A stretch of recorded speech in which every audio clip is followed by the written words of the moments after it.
Live from downtown Detroit, home of WDIV and Click on Detroit, Local 4 News at 5 starts now.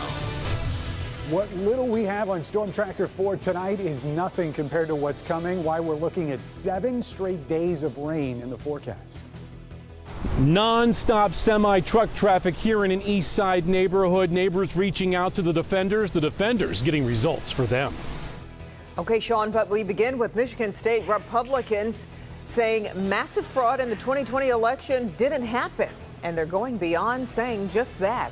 After months of allegations, accusations, and testimony in front of the Michigan legislature on the 2020 election, a deep dive report has been released by the GOP-controlled Michigan Senate. And it flatly says there is no evidence presented that proves any significant acts of fraud occurred. Mara McDonald has the report live downtown. This report does not mince words, Mara. Really interestingly worded. Devin, these GOP senators are going so far as to say that people who have been perpetuating these election fraud claims should be investigated by the AG. Let me show you why. The 55-page report goes into all the claims of fraud it received. Let's start with the allegations about the TCF Center, which despite mistakes on the ground and potential illegal actions, there was not fraud according to the report. But it makes clear clerks and the political parties need to do a better job at training workers and poll challengers. The report then goes on to deal with the biggest conspiracy of them all, the vote mix-up in Antrim County. I want to thank everybody today for your support for myself, my staff, elections, the state of Michigan, and our nation. We've been through a horrible turmoil. Election night, it was clear something was up in Antrim. The reliably red county had Biden in the lead. It was human error inside the clerk's office with updating software, so votes received at polling places didn't transfer to spreadsheet columns correctly. Once the human error was corrected, the vote totals showed a Trump win, and a hand recount by a bipartisan team of clerks affirmed the correct result. Still, conspiracists have been using Antrim to claim the election was stolen. The Senate committee is recommending this. Quote, the committee recommends the Attorney General consider investigating those who have been utilizing misleading and false information about Antrim County to raise money or publicity for their own ends. The committee finds those promoting Antrim County as the prime evidence of a nationwide conspiracy to steal the election place all other statements and actions they make in a position of zero credibility. Back here live, those GOP senators pretty much making it clear they believe it's nothing but a grift. Now, if you want to take a look at the entirety of this report, all you've got to do is head on over to clickondetroit.com. The whole kit and caboodle is on there. As far as an AG investigation, Nestle's office says it's reviewing the report. We're live downtown tonight. I'm Mara McDonald, Local 4. Indeed, quite a development. All right, Mara. In a Local 4 update, we're getting a look at the man accused in the shooting death of his own father. 18-year-old Hayden Yakst was arraigned this afternoon on several charges, including open murder. Prosecutors say Yakst shot and killed his father, 48-year-old Edward Yakst, Monday at a home in Brighton. His father was a 21-year veteran of the Canton Township Police Department. The son later turned himself in, and a rifle was found in his car. He pleaded not guilty today to all charges. During the arraignment, prosecutors argued Yakst should not receive bond. A defendant can be denied pretrial release if he is charged with murder. Under that court rule and due to the fact that you are charged with murder, I am going to deny you a bond at this time. He's due back in court next month. The person of interest in a disturbing double murder out of Detroit appears in court.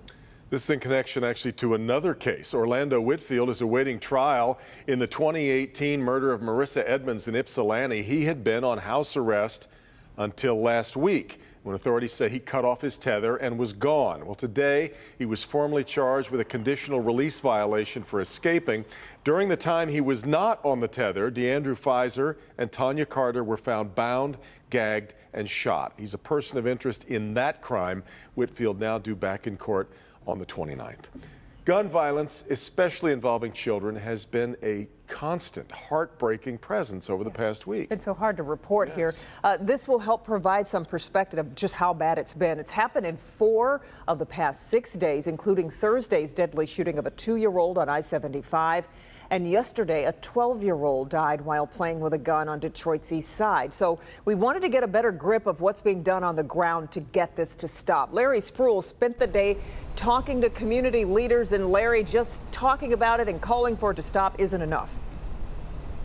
Well, Kimberly and Devin, we have all heard the saying, put your money where your mouth is. Well, that is what two community leaders are saying tonight. One of them is asking for more funding towards mentoring programs. The other one is literally giving her money to the victim's family. Take a listen. It's been so many shootings on freeways recently that is literally disgusting. Host of Oso Radio and community activist Randy Rosario made those comments on her Instagram page just hours after 2-year-old Bryson Christian was shot and killed inside his family's car on Interstate 75. His older brother was also shot but survived. This shooting is just one of many involving kids in just 6 days. In that same video, Rosario challenged the people of Detroit to help out her friend, Brian Christian, and his family. She tells me she wanted to do more than just call for change. Me basically challenging people saying, hey, I have $1,000 that I'm going to give right now. What can you give? So many people been reaching out to us. Brian Christian says the last couple of days have been tough, but he's fighting for his son and against the violence that killed him. And I want to keep my son's name alive. And I also want to spread awareness about, freeway shootings and, just gun violence, period. That's a murder demon over our city, man. And the devil, he got a contract on our children. Community activist Pastor Mo says we can no longer just talk or police our way out of this. What can be done, Pastor Mo? Number one, prayer. It's got to start at home with the parents. But the problem is sometimes home is the problem.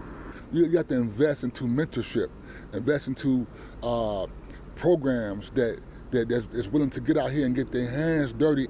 So it's time for us to step all the way up from the top to the bottom. And 2 men were arrested for little Bryson's murder. Meanwhile, I talked to his father. He tells me that he is working to forgive those 2 men so he can heal and start the healing process. If you want to help out his family financially, you can, and information is on our website, clickondetroit.com. We're live in downtown Detroit tonight. Larry Spruill, Local 4. Okay, Larry, thanks.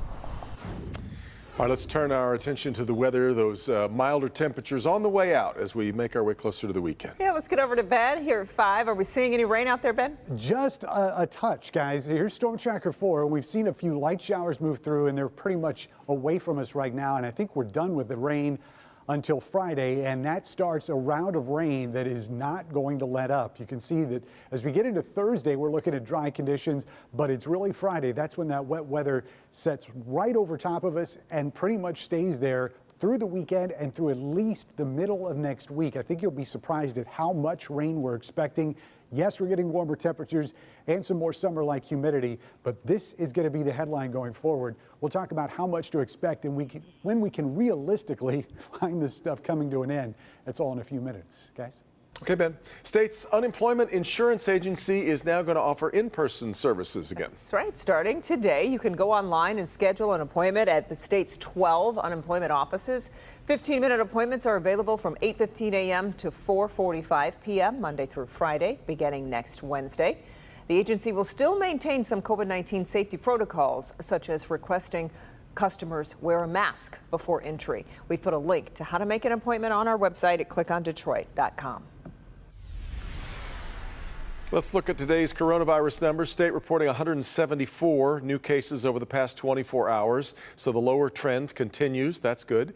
2 more deaths, though, also being reported over that same period of time. And as of today, 61.2% of Michigan adults have received at least 1 vaccine dose.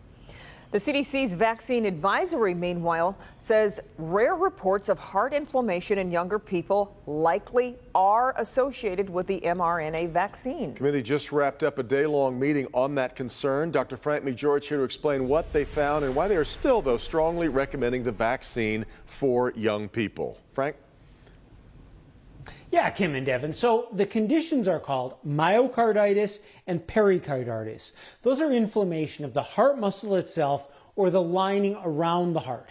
Now, this condition was first identified by Israeli researchers in June, and new data from the U.S. actually suggests this is a potential complication from the Pfizer and Moderna vaccines, especially in young people. But the benefits of the vaccines still outweigh the risk. The CDC says preliminary reports of myocarditis and pericarditis were rare, with a total of 1,226 cases out of more than 300 million mRNA vaccines administered.